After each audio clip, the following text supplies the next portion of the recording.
this whole list is questions to ask your care provider at the 6-week visit. We're telling you that if you don't get an answer you like, you can ask that question elsewhere. Absolutely. Yes, absolutely. And please do. Mm-hmm. Yes, please do, because you are worthy of validation and care and healing from a holistic place. So, but these are great things to bring up. And especially if you are in the hands of a doula or a midwife, you are going to be much more likely to receive a holistic, uplifting perspective. Hi, I'm Rachel Manns, owner of the NaturalBirth site and this podcast, the NaturalBirth Talk. Here, you'll learn all about different natural aspects of birth, pregnancy, and postpartum. Remember, none of this information should take the place of a care provider and is not medical advice. Birth is not a medical emergency. Thanks for listening. Hey everyone, welcome to the NaturalBirth Talk. Today I am here with Christina Walsh of Tighten Your Tinkler, and we are talking about questions you can bring to your care provider at your 6-week postpartum visit. Before we get talking about that though, I want to let her introduce herself. Well, first of all, Rachel, thank you so much for having me on. Yeah. I deeply believe that the work that you do as a doula is absolutely sacred and irreplaceable in this world. So thank you for all of that. It has changed my life to have my doulas supporting me in both my births. So it's something I believe so deeply in and cannot thank you enough. But I am Christina Walsh. I'm a licensed physical therapist, a mother of 2. I have a 7-year-old girl and a 5-year-old boy. And it is so much fun to be in what I feel like is really the fun part of parenting right now. We are having a blast with them. I had 2 very different births and came to the work that I do now with Tighten Your Tinkler, which a client named that for us. We were going with something really much more medical in our heads, my business partner, Jen, and I, and a client decided, no, that sounded the medical terms we were coming up with. She was like, that sounds like something an old lady would do. Like, no, you go for something cuter and catchier. And she helped us with that. The tagline is silly name, serious results for our business, because it is something that we came across so organically. Neither one of us had a plan of finding ourselves here running this business together at all. I, as a licensed physical therapist, came across a specialized type of body work called craniosacral therapy through a neck injury that I had, which I love this work and feel like it's such an incredible gift and calling that I get to work with women in that capacity. And then was blessed to have the wonderful exercise physiologist, Jen Lormond, who is now my partner on my table years and years ago, trying to heal from birth injuries that she'd sustained. And it was such a gift in the way it happened that she was on my table and I was looking to expand my practice and have a place of my own after mentorship in that realm. And she said, please come and work out of my personal training gym. Like she was already doing kind of postpartum fitness and was like, every mother I treat needs to receive this work. And I was like, oh, okay, this was so meant to be. We worked as 2 separate businesses in her training gym. And then I had my kids. Meanwhile, she's trying to recover from some pretty severe birth injuries herself. I had much more, like we'll call them natural births, very blessed to have that. But through situations that I can go into more if you like, found myself still needing kind of rehabilitative care afterwards.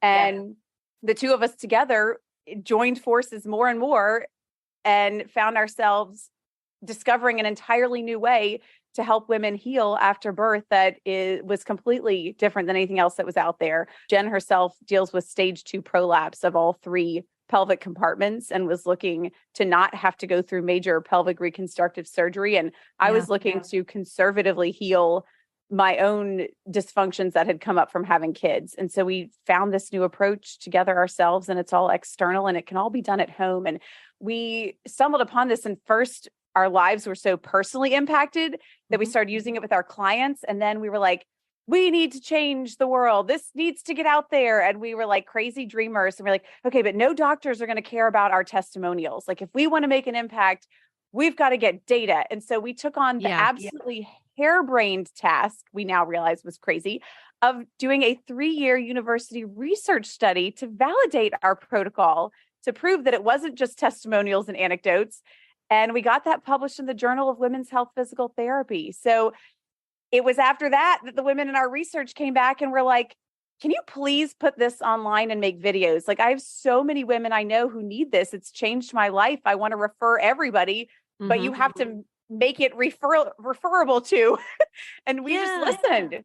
So we grew Tighten Your Tinkler based on all of that. And it's now an online program you can access from your own home. And it's got research behind it and an app that goes with it and all that cool stuff. And here I am. Never could have guessed I'd find myself here, but could not be more grateful to have been led down this path.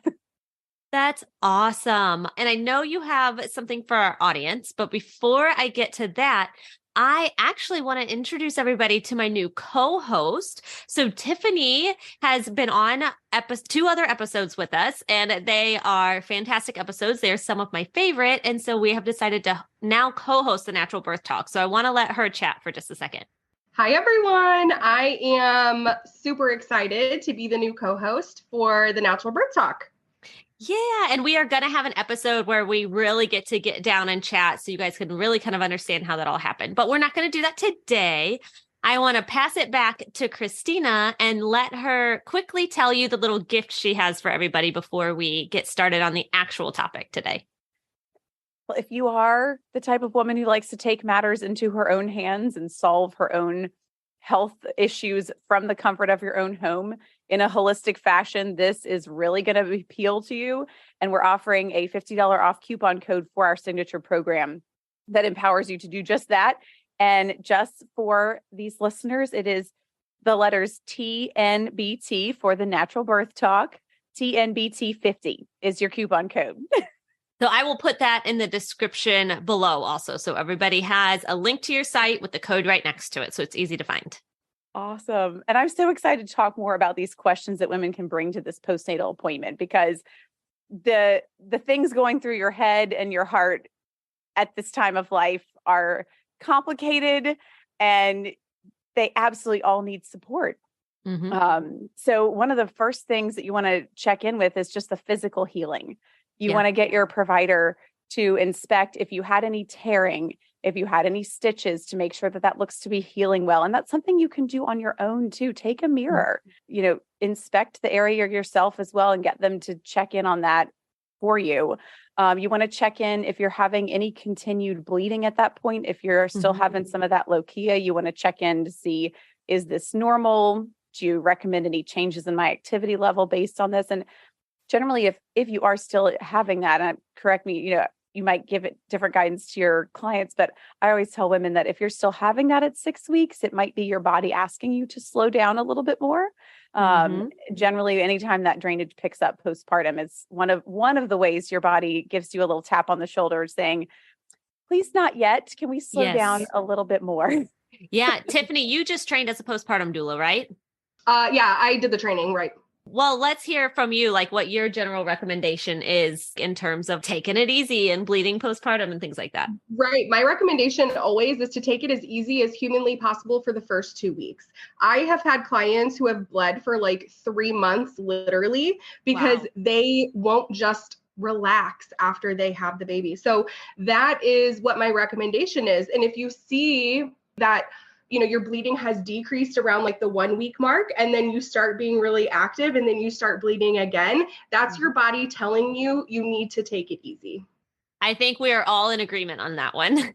Yes, absolutely. And that's a hard thing to do. We all are raised here in a culture of go, go, go, more productivity. And I know for myself, I will confess right away, especially with my first, I did not listen well enough to my doula and midwife. And I was still draining somewhat.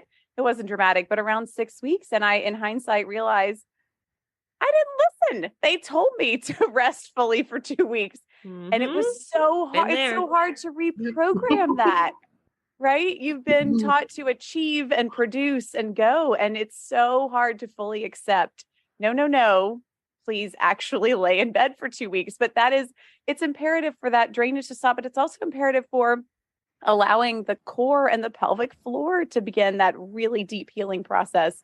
So it all cycles in and feeds. It can be an upward spiral of healing when you listen to your providers, like your wonderful doula, who's going to give you that advice. But so that's something to check in with your provider. If you haven't already by that 6 week appointment if you haven't already checked in with a postpartum doula or a midwife, Another thing to check on is touch base with any lingering questions you have about the delivery experience. So many women, I find both in my bodywork practice and my work through Tighten Your Tinkler, have a tendency to minimize what was in fact trauma for them in that experience. We associate that word trauma with a war veteran, but the more grace-filled definition of trauma that I heard that I really appreciated was that it is anytime you are pushed past the ability to cope at that time under the circumstances and with the support that you have in that moment. So if you felt that you were pushed past your ability to cope, that could indicate that you could really benefit from some care in that realm and some validation that what felt hard was hard. And maybe it wasn't within the realm of a normal experience. And especially if you've never given birth before, having an expert give you some context and validation around what you experienced or what you feel like you experienced can be an incredibly important part of your healing process. And we all know, as we are multi-planar beings, so our healing is never just physical or just emotional or just mental or spiritual. It's all wrapped into one ball of wax. So whenever we pour in positively and in a grace-filled way to any of those cups, it only helps support all of the healing and all the planes of our being. So that is incredibly worthwhile checking in with that component at that visit. I feel like those are very wise words. Tiffany, in your experience, have you ever had a care provider, probably not a midwife, probably more of an OB, minimize your client's experience? Oh, for sure. Yeah. Duh. Yes. It is so unfortunate. And then, not that I sit in those postpartum visits with my client, they're 6 weeks postpartum, I'm not there with them, but I can only imagine how if they do bring up, if they do bring up the trauma of their birth or asking questions, midwives tend to, and I'm being very general here, but midwives tend to be very honest, tend to help and encourage that healing. Whereas a lot of OBs, and some midwives too, and not all OBs, but a lot of OBs tend to not even it's like the question doesn't even register in their head. They're just like, no, it went great. Yep. And I think the standard of what is acceptable and what is great there is very skewed and very far off. And you're right. And that comes to the realm of some of the other questions we'll go through as well, that, specializing in core and pelvic floor restoration and healing, we hear epic numbers of horror stories of things that women are told in their postnatal visit and in subsequent visits, because it's never too late to heal from this stuff. No matter, you are worthy of dignity and confidence in your body, and you're worthy of being validated in your experience. And it is real and it matters. And it's never too late to receive help on any of those planes or realms. So whether it's you feel invalidated or shamed regarding something you brought up about your birth experience specifically, or about any symptoms you're dealing with after, seek care elsewhere. Do not let that be the thing that stops you in your tracks. And do not let that word be the end of your story of, oh, I guess this is just it for me. It's not. Yeah. So while this whole list is questions to ask your care provider at the 6-week visit, we're telling you that if you don't get an answer you like, you can ask that question elsewhere. Absolutely. Yes, absolutely. And please do. Yes, please do, because you are worthy of validation and care and healing from a holistic place. So, but these are great things to bring up. And especially if you are in the hands of a doula or a midwife, you are going to be much more likely to receive a holistic, uplifting perspective on a lot of this stuff. So especially if you're with one of those providers, you're going to be more likely to be supported in these realms. And if you happen to be with a provider who's not supportive, we want you to know what's okay and what's not okay, and that there are other options available. So no matter who you're seeing or what your experience is, this guidance definitely does still apply.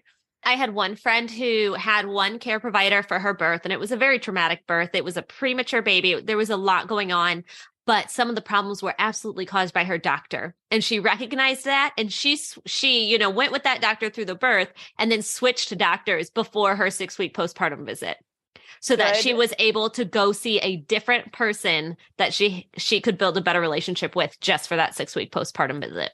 Good for her. I'm so glad. And I encourage every woman to take that kind of ownership of your own journey in this realm, because it is a tender, vulnerable, powerful time of life, and you deserve to be heard. Yeah. Okay. So- I'm getting a little off topic, but I had another client Yes.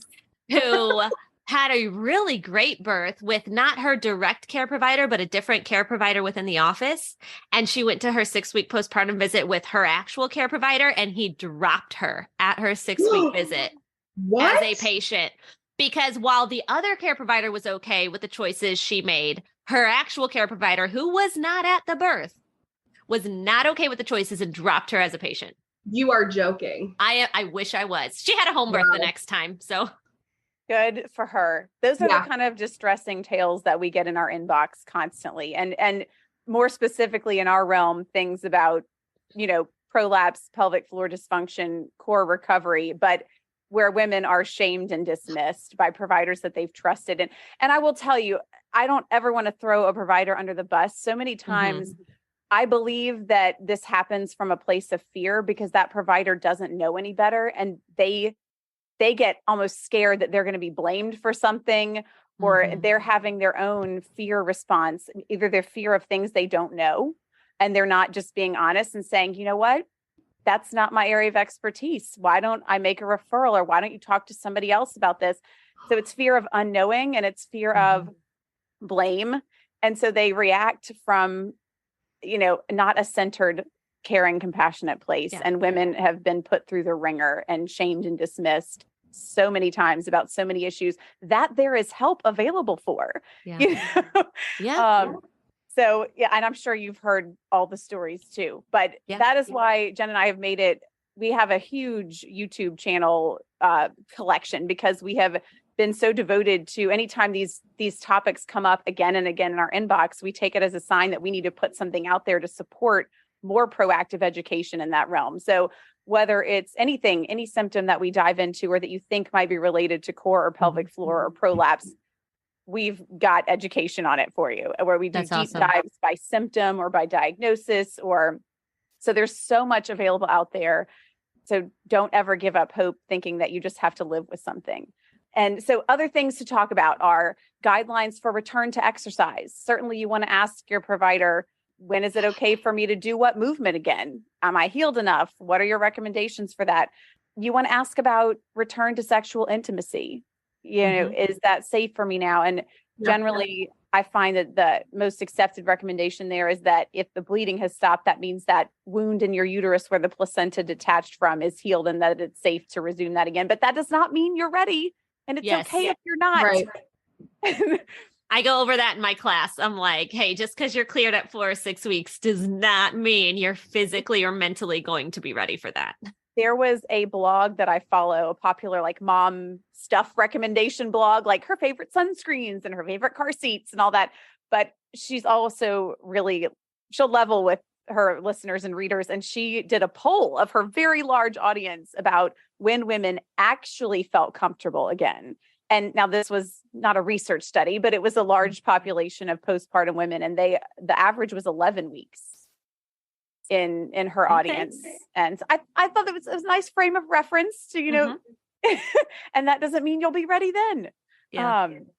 One of my good friends was like, at 3 weeks, I was ready. And I was like, that's crazy, but good for you. That is crazy, but good for you. Sure. You want to ask to be checked for that diastasis recti, that separation of the abdominals. Now, that is a normal thing that happens. And I know you've brought this up in previous episodes with other providers. Those abs do need to separate to allow for the pregnancy to happen. But because we don't live under the same demands of our physical body that we used to anthropologically in society many years ago, sometimes it needs a little support to close again. Sometimes you need support to reactivate those deep abdominals. And anytime you're in any kind of rehabilitative care for restoring function after birth, it needs to be holistic. Don't ever, if you find a quote unquote program out there that's just focused on either a DR or pelvic floor or core, that's not going to cut it, because all those muscles have to work together. And the approach that Jen and I stumbled upon in our own personal journey was a way to activate them synchronously and without having to think about it. That's the part that I take issue with some approaches that are still being taught, is that it has to be, any of those muscles have to be consciously activated. And I think that stuff is being taught because people don't know there's a better way. But you can retrain those muscles to all get back online again through functional movement that doesn't have to be a conscious thing. So there are so many options available. You want to get that, ideally, that DR to at least mostly close. And women are many, many times motivated to do that because of aesthetic reasons. But that will close if you activate the core and pelvic floor and hips and back, those deep abdominals, the kind of the corset layer of your abdominals, that will close the DR.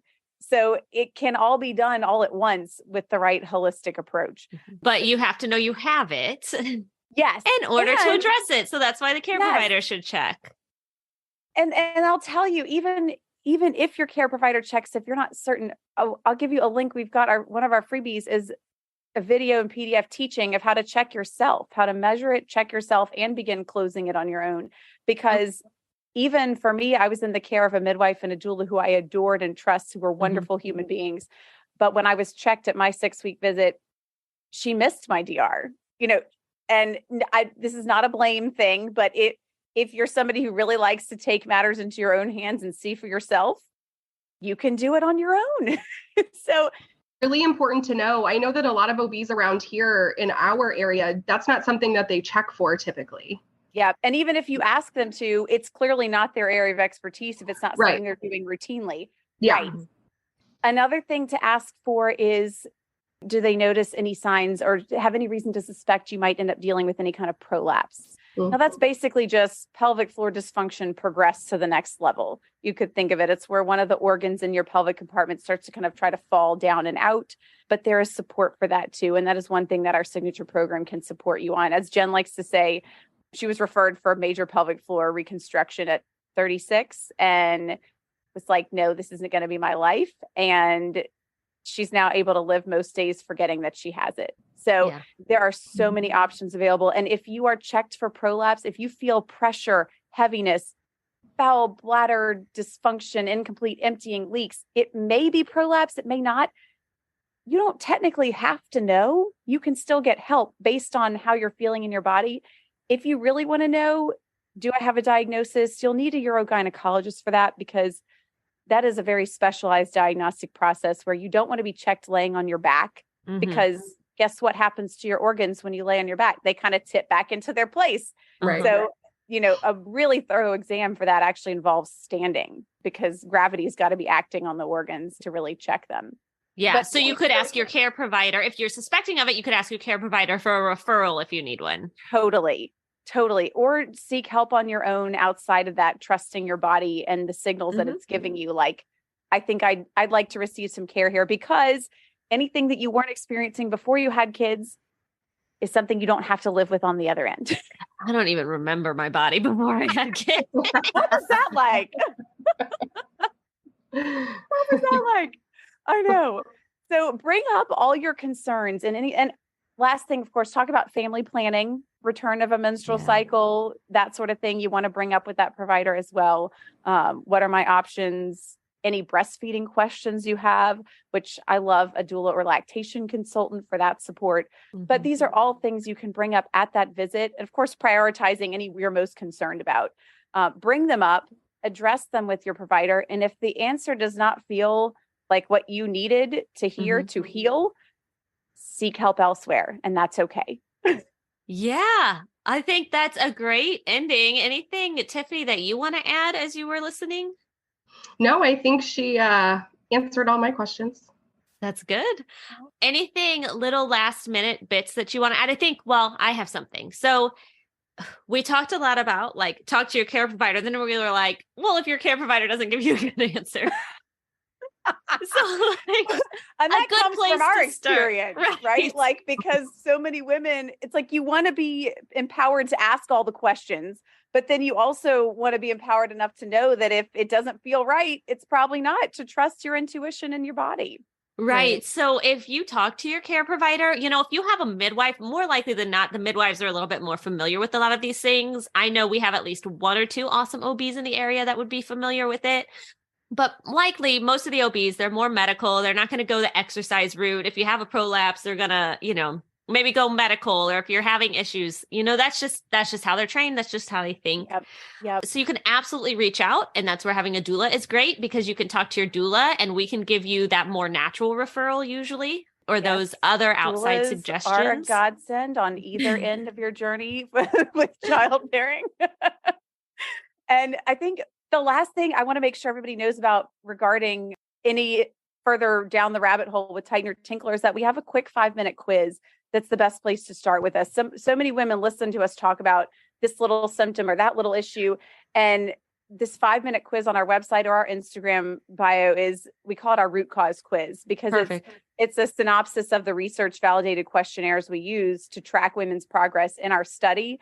And what it does is, women have told us within 5 minutes, you start to quickly realize how connected a lot of issues you might be dealing with really are, how they share a root cause, when a lot of people will try to put them in separate buckets. And what that does is it's a message of hope also, because it lets you realize, oh, wait, I can deal with this all at once.